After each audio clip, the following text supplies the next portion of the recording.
Hi again. My storage kind of filled up in the middle of that sentence. So, as I was saying, um, America is a river for him, for Amir. He can just walk into and let all his sins drown and essentially just forget about his past. Ugh, this is really shaky. All right, cool. So after that, the next summer, so 1984. Baba sells his old car and basically gets, well, not basically, gets a 71 Volkswagen bus.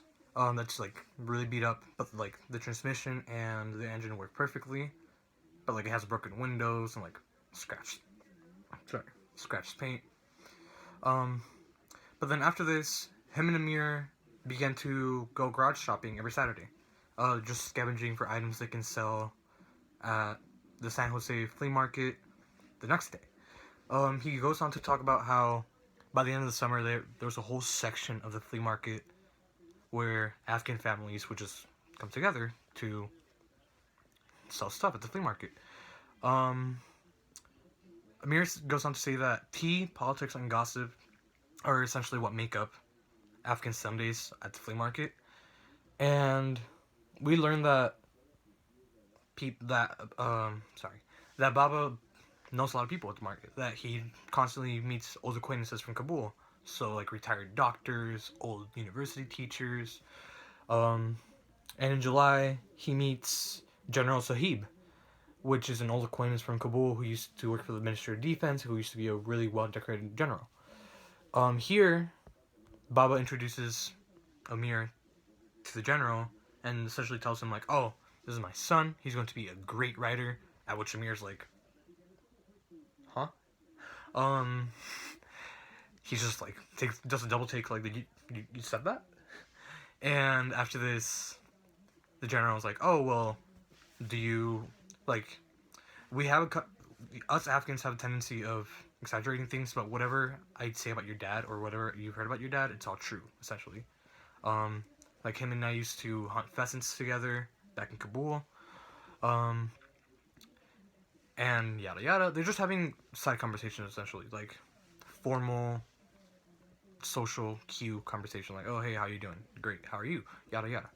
Um, in the middle of this, well, towards the end of it, the general's daughter, Soraya, just comes with two coffee mugs and gives one to him, and she leaves. And Amir is just head over heels instantly for her. Like he sees her approaching and goes on to describe her as like an extremely beautiful person. Like he says, like a princess from old Persia. She has like a really nice hooked nose, not like that, but like just like a little hook makes it cute. Um, and for the rest of the day, he tries his hardest not to look towards the general's van. After that day's sale, on the way back home, he asks Baba like, "Hey, do you know anything about about the general's daughter?" To which Baba's like, "I don't really listen to gossip." But then Amir's like, "Hey, like, please help me out. Like, I'm trying to like." He doesn't say anything, but like Baba understands. Like, okay, I know what you're trying to get at, and he tells Amir, "Well, there was a thing with a man a while ago, but things didn't work out." Um, but he says this in like the gravest manner, like she has breast cancer or something. Um, to which Amir literally just says, "Oh," and I'm not dying, I promise.